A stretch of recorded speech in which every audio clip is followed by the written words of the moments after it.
Party మారితే బాజాప్తా మేము party మారినామని చెప్పుకోలేని దిక్కుమాలినటువంటి స్థితిలో మీరు ఉన్నారు.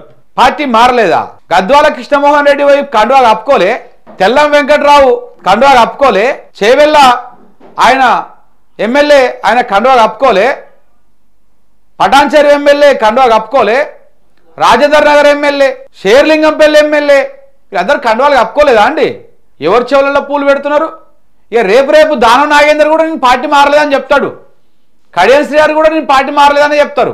దానం నాగేందర్ బీఆర్ఎస్ పార్టీలో గెలిచి బీఆర్ఎస్ పార్టీలో ఎమ్మెల్యేగా కారు గుర్తు మీద గెలిచి పార్టీ మారి కాంగ్రెస్ పార్టీ బీఫామ్ తీసుకొని సికింద్రాబాద్ ఎంపీకి పోటీ చేసినటువంటి దానం నాగేందర్ కూడా ఇట్లనే మనం చూసుకుంటా కూర్చుంటే నేను కూడా పార్టీ మారలేదు, ఏదో జస్ట్ వాళ్ళ బీఫామ్ మీద టికెట్ తీసుకొని పోటీ చేసిన దాని తప్పే ఉంది అని చెప్పేస్తాడు.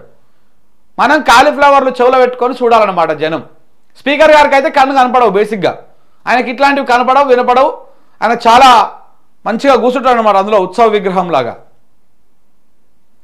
వాళ్ళు చెప్పడం సరే, స్పీకర్ గారు ఎట్లా యాక్సెప్ట్ చేస్తారు కదా ఆ రిప్లైని? మీరు ఒక రాజ్యాంగబద్ధమైనటువంటి పదవిలో ఉండి మీరు దాన్ని తేల్చాల్సినటువంటి వాళ్ళు మారలేదని చెప్పంగానే మారలేదంట అని చెప్పేసి మీరు సంతకాలు పెట్టుకుంటూ కూర్చున్నారా?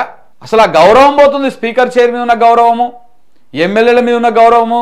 పార్టీ మారితే బాజాప్తా మారిన మా మునుగోడు ఎమ్మెల్యే ఉన్నాడు, కాంగ్రెస్ పార్టీకి వెళ్ళి బీజేపీలోకి పోయిండు, ఏది బీఆర్ఎస్ గవర్నమెంట్ ఉన్నప్పుడు. బాజాప్తా మొగోన్ లెక్క రాజీనామా చేసి పదవికి పార్టీకి రాజీనామా చేసి బాజాప్తా ఎన్నికలకు పోయిండు, గెలిచిండా పోయిన తర్వాత సంగతి. కానీ ఎన్నికలకైతే పోయిండు కదా. గట్ల ఓరి ఈ 8 మంది ఎమ్మెల్యేలకు దమ్ము ఉంటే రాజీనామా చేసేసి కాంగ్రెస్ పార్టీకే పోతావా, బీఆర్ఎస్ పార్టీలోనే ఉన్నావా, రాజీనామా చేయండి ఫస్ట్. మేము బీఆర్ఎస్ పార్టీలోనే ఉన్నాము అని చెప్తా ఉన్నారు కదా వీళ్ళు. మరి బీఆర్ఎస్ చాలా కార్యక్రమాలు నిర్వహించింది.